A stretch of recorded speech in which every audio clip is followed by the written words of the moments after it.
Live with Kelly and Ryan. Plus, staying safe in the water as we continue live Summer Sun and Fun Week. Still ahead on Live. Don't miss it when Summer Sun and Fun Week continues with important water safety tips.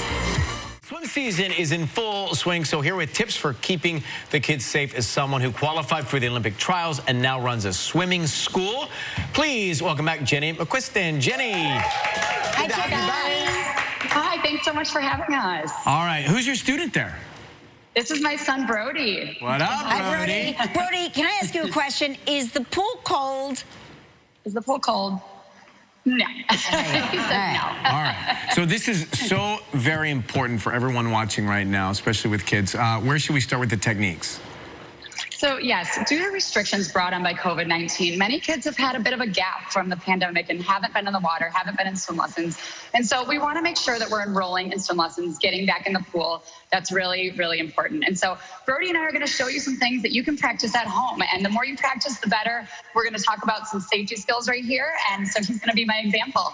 So we are going to show the first things first is crab walk. So we want to start with holding onto the wall. That's really important. It seems simple, but little ones have a hard time with this. So practice this. It takes some muscle. It takes some skill. So we can crab walk to safety. If we ever fall in unintentionally, we can get to a step, get to a ladder. So the next thing is learning how to climb out of the pool properly. So we call this elbow, elbow, tummy, knee. So he's going to climb out. It gives him the strength to get out safely.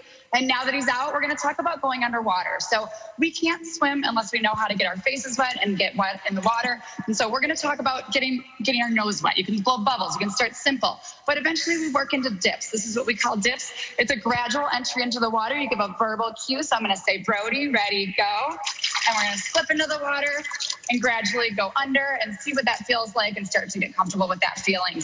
So we also, most importantly, want to learn how to roll over and get a breath on our own. You can't learn to swim without getting a breath.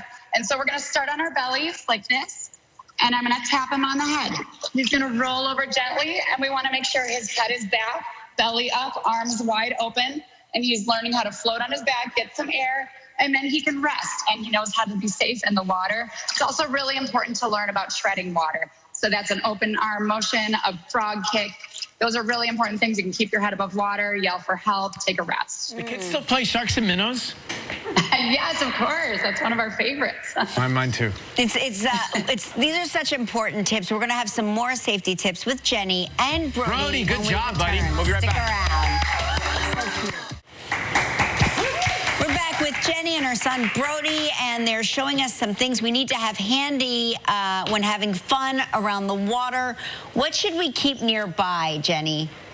Yeah, so you want to make sure that you have a Coast Guard approved life jacket at all times, especially in unpredictable and open waters. You want to make sure it has the symbol and that it's a tight fit, because if their head and neck can slip below this opening, that can be dangerous and the jacket won't work how it's supposed to. So make sure it's a snug fit and that it's Coast Guard approved. Next thing is a water guardian tag. This is really important that you have a water watcher, an adult water watcher at all times.